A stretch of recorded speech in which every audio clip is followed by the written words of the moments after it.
ಈಗ ತಾನೇ ಒಂದು ಪ್ರೋಮೋ ಬಿಟ್ಟಿದ್ದಾರೆ, ನೋಡ್ಕೊಂಬರೋಣ ಬನ್ನಿ. ಆರಿಸಿ ಚೂರಿಯನ್ನು ಚುಚ್ಚಬೇಕು. ಯಾವಾಗ ನಾವು ನಾಮಿನೇಷನ್ ಮಾಡ್ತೀವಿ ಅಲ್ವಾ, ವೀಕ್ ಅವರಿಗೆ ಹೊರಗೆ ಹಾಕ್ಬೇಕು. ಫಸ್ಟ್ 1% ಕೂಡ ಅನ್ಸ್ಲಿಲ್ಲ ನೀವು ನನ್ನ ಕಾಂಪಿಟೇಟರ್ ಅಂತ, ವಿನ್ನಿಂಗ್ ಟ್ಯಾಗ್ ಬೇಕು. ಒಂದು ಎಫರ್ಟ್ ಇರಲ್ಲ. ನಿನ್ನ ಡ್ರಾಮಾ, ನಿನ್ನ ಸ್ಟ್ರಾಟಜಿ, ಚೀಪ್ ಗಿಮಿಕ್ ನನ್ನ ಹತ್ರ ನಡೆಯಲ್ಲ. ಮಾಡ್ತಿಲ್ಲ ಹೇಳಿ ಮಿಟ್ರಿಲ್ವಾ? ನಾನು ಹೇಳೋದು ಕೇಳಿಸ್ಕೊಳಕ್ ಮಿಟ್ರಿಲ್ವಾ?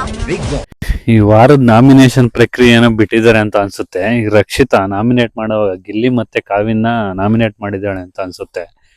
ಸುಮ್ನೆ ವಟ ವಟ ಅಂತ ಇರ್ತಾಳೆ ಗುರು. ರೀಸನ್ ಕರೆಕ್ಟ್ ನೆಟ್ಟಿಗೆ ಕೊಡಲ್ಲ. ಏನ್ ರೀಸನ್ ಅಂತ ಕೇಳಿದ್ರೆ ಆಮೇಲೆ ಸುಮ್ನೆ ಆಗುತ್ತಾಳೆ, ಸಾರಿ ಅಂತೇಳೋ ಅನ್ನೋದಕ್ಕೆ ಸುಮ್ನೆ ವಟ ವಟ ಅಂತ ಇರ್ತಾಳೆ. ಅವ್ರು ಹೇಳೋದನ್ನು ಕೇಳಿಸ್ಕೊಳಲ್ಲ. ಸೊ ಕಾವ್ಯ ಕಾಂಪಿಟೇಟರ್ ಅಲ್ವಂತ ಇವಳಿಗೆ. ಸೊ ಇವಳು ಯಾರು ಕಾಂಪಿಟೇಟರ್ ಅಂತ ನನಗಂತೂ ಗೊತ್ತಾಗ್ತಿಲ್ಲ ನಿಜವಾಗ್ಲು. ರಕ್ಷಿತನ್ ಕಂಪೇರ್ ಮಾಡಿದ್ರೆ ಕಾವ್ಯನೇ ಎಷ್ಟೋ ಚೆನ್ನಾಗಿ ಆಡ್ತಿದ್ದಾಳೆ. ಸೊ ರೀಸನ್ ಆದ್ರೆ ಕರೆಕ್ಟ್ ಆಗಿ ಕೊಡ್ತಾಳೆ. ಗಿಲ್ಲಿನೂ ಅಷ್ಟೇ ಚೆನ್ನಾಗಿ ರೀಸನ್ ಕೊಡ್ತಾನೆ. ಅವ್ನು ಎಷ್ಟೇ ಕಾಮಿಡಿ ಮಾಡಿದ್ರು ಈ ರಕ್ಷಿತಾ ಹೇಳೋದನ್ನು ಅವ್ರು ಕೇಳಿಸ್ಕೊಳೋದು ಇಲ್ಲ, ರೀಸನ್ ನೆಟ್ಟು ಕೊಡಲ್ಲ. ನಿಮ್ಮ ಅನಿಸಿಕೆ ಏನಂತ ಕಮೆಂಟ್ ಮಾಡಿ.